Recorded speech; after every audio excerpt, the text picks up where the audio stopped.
স্বাধীনতা যুদ্ধে সকল ধর্মের মানুষ যেহেতু রক্ত দিয়েছে, সেহেতু সকল ধর্মের মানুষের এদেশে সমান অধিকার রয়েছে বললেন পাবনা ৪ আসনের এমপি বীর মুক্তিযোদ্ধা নুরুজ্জামান বিশ্বাস। ঈশ্বরদীর গোপালপুর আল আকসা মসজিদে ছাদ ঢালাই কাজের উদ্বোধনী অনুষ্ঠানে প্রধান অতিথির বক্তব্যে তিনি এসব কথা বলেন।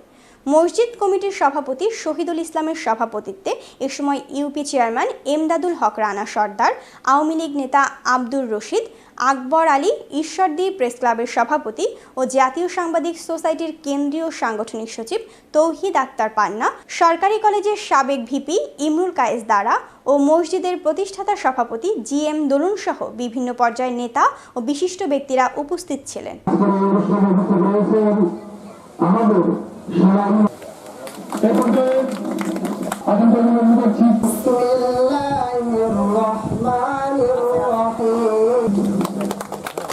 আজকে